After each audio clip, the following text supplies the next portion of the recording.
आमर ये गाँ हूँ कंठीगड़िया जाजपुर जिला चंडीखोल पाखे अवस्थित बहुत बड़ गाँ। ये गाँ गोटे मंदिर मालिनी गाँ। ये इष्टदेव होती श्री मधुकेश्वर तांका पाखे आमर 1994 मसीह श्री रघुनाथंकर दिव्य विग्रह प्रतिष्ठा होती।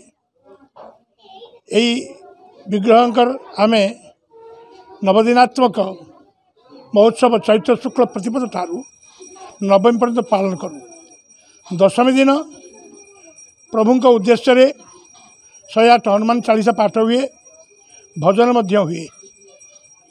प्रवचन कार्यक्रम ये 5 दिनात्मक हुए।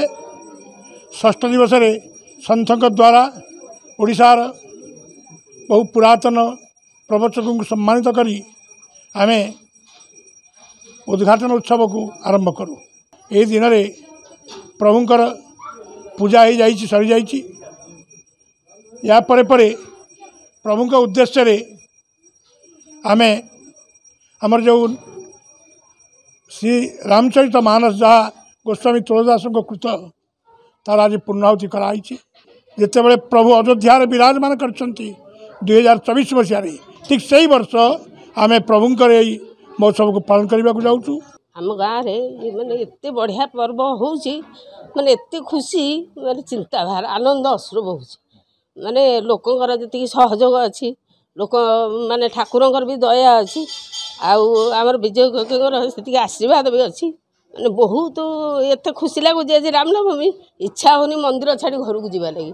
रामनवमी उत्सवटा मु सब विश्वास करे आम समस्त भितर जो दिव्यत्व अच्छी आम समस्त भितर जो शुद्धता अच्छी ताकू बाहर को आनिबार दिन मंदिर रे आज बहुत गहली आम समस्ते निज भितर से दिव्यताटा को आनिया चाहूँगी बाहर को।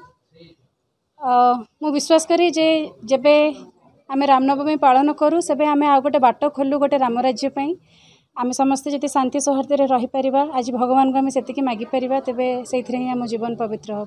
आम ठाकुर को सजाइवाई फुल आउ भोग भोग आनीचु भोगराग आनीचु आउ मंदिर सजाऊलु मंदिर सजैकी आम ए बसचु भल लगुच बहुत भगवान पाखे बसिले माने सन्निधिटा ही भल लगे से बसीचु कि समय काम पर किसी समय बसीचु।